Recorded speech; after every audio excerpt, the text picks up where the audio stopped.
नमस्कार मंडळी. निसर्गाच्या दृष्टीने समृद्ध असणारा पुणे जिल्ह्यातला एक तालुका म्हणजेच वेल्हे. शिवरायांचं वास्तव्य व स्वराज्याच्या उभारणीची आठवण करून देणारा असा हा वेल्हे तालुका. पराक्रमाच्या गाथा सुरू झाल्या त्या इथल्या तोरणा आणि राजगड गडापासूनच. याच वेल्ह्यापासून अवघ्या 18 किलोमीटरवर असणाऱ्या मडेघाट धबधब्याची एक छोटीशी सवारी आज आपण करणार आहोत.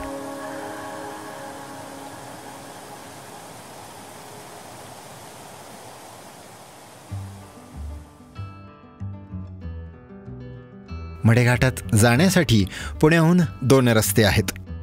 त्यातील येताना एक आणि जाताना एक असं जर तुम्ही केलं तर आणखी मजा येईल. पहिला रस्ता सिंहगडाच्या बाजूने पाबे घाटातून वेल्ह्याला जातो. त्याच रस्त्याने आम्ही गेलो. हिरव्या वनराईचा हा निसर्गरम्य रस्ता तुम्हाला प्रवासाचा निखळा आनंद देतो. आणि दुसरा रस्ता म्हणजेच पुणे बँगलोर रस्त्यावरून नसरापूर मार्गे वेल्हा असा आहे. रस्त्याची अवस्था पावसानंतरही बरी होती. पुणे ते वेल्हे हे अंतर सुमारे 60 किलोमीटर आहे. आता पावसाने सर्वत्र हिरवळ दाटली होती.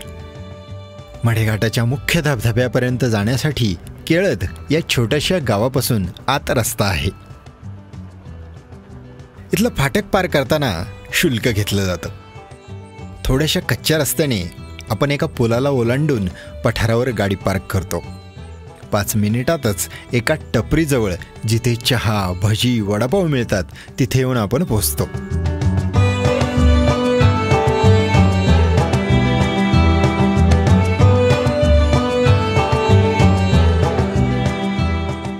सिंहगड जिंकून घेणाऱ्या तानाजी मालुसरांच्या मृत्यूनंतर त्यांचा मृतदेह याच घाटातून त्यांच्या कोकणातील गावी नेण्यात आला. तेव्हापासून याला मडेघाट नाव पडल्याचं गावकरी सांगतात.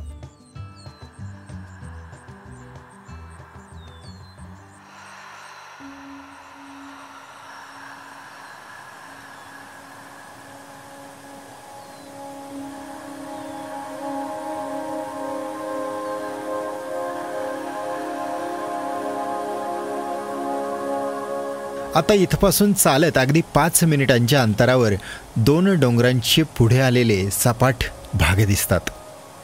चालत जाऊन डोंगरांच्या पुढे आलेल्या 2 सपाट भागावरून हा धबधबा पाहता येतो. एकंदरीत त्या पठारावरून वाहणाऱ्या ओहळांची मिळून एक नदीच या धबधब्याच्या रूपाने वरून कोसळत असते. हा कोसळणारा धबधबा मोठा अप्रतिम दिसतो. Started to change.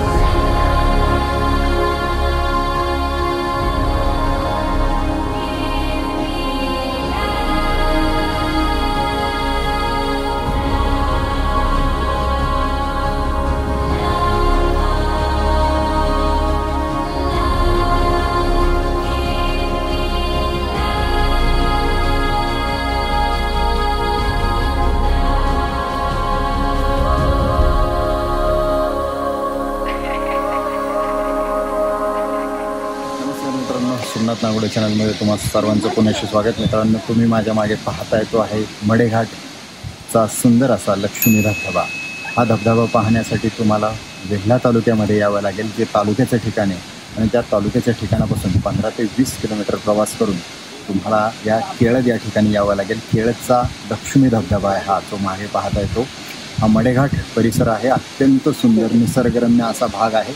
खाली आपल्याला कोकण दिसतो, त्याच्यानंतर वरंदा घाट दिसतो, खूप सारे सह्याद्रीच्या रांगा दिसतात, आणि या सुंदर रांगांमध्ये तुम्हाला हा सुंदर असा कोसळणारा दुधाळ असा धबधबा दिसतो. अतिशय सुंदर असा धबधबा आहे. जरूर पाहण्यासारखा हा धबधबा आहे, तेव्हा जरूर एकदा हा धबधबा पहा.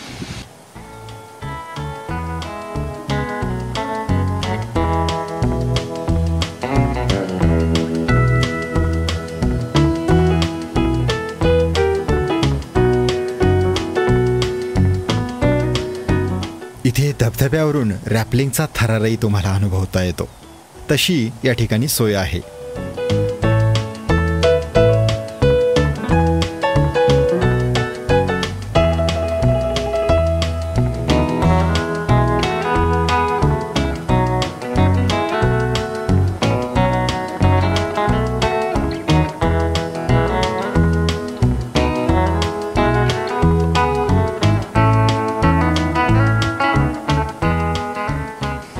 अतिशय सुंदर असा धबधबा आहे. इकडे तुम्हाला या टापूवरती यावं लागतं पाहण्यासाठी, किंवा हा मागचा एक टापू आहे तिकडे यावं लागतं आणि तिथून तुम्हाला सुंदर असा हा धबधबा दिसतो. इकडे येतानाच तुम्हाला पार्किंगची व्यवस्था आहे. गाड्या त्या पार्किंगपर्यंत येतात आणि अगदी थोडंसं 5 ते 10 मिनटं चालत आल्यानंतर आपण या धबधब्याजवळ पोहोचतो. अतिशय सुंदर असा मडेघाट धबधबा. हो, आणि एक गोष्ट लक्षात ठेवा, या डोंगर कड्याला बाजूला संरक्षित भिंतही नाही आहे किंवा ग्रिलही नाही आहे, त्यामुळे फार कडेला जाणं टाळा.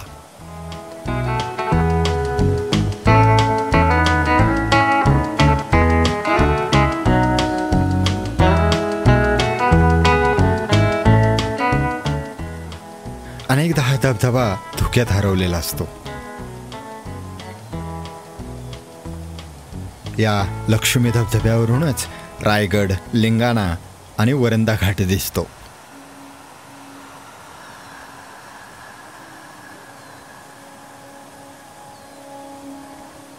या डोंगराच्या कड्यावरून समोर दिसणारे घनदाट जंगल, सह्याद्रीच्या डोंगर रांगा, खोल दरी, हे सगळं पाहून आपण आनंदून जातो. मन प्रसन्न होतं.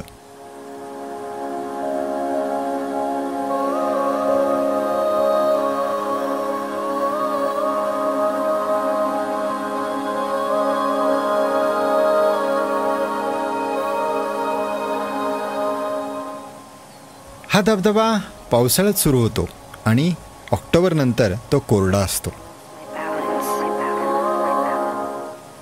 त्यामुळे पावसाळ्यात इथे गर्दी असते.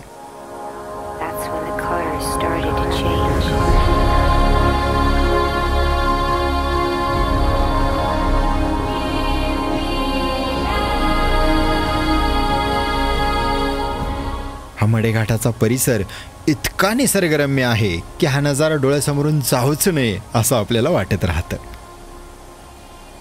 हे निसर्गदर्शन तुम्हाला श्रीमंत करून टाकतं. चला मंडळी, इथेच थांबतो. पुन्हा भेटूया पुढच्या भागामध्ये. तोपर्यंत निसर्ग पहा, फिरत राहा, शिकत राहा. आयुष्य सुंदर आहे, मौज मजेत जगत राहा.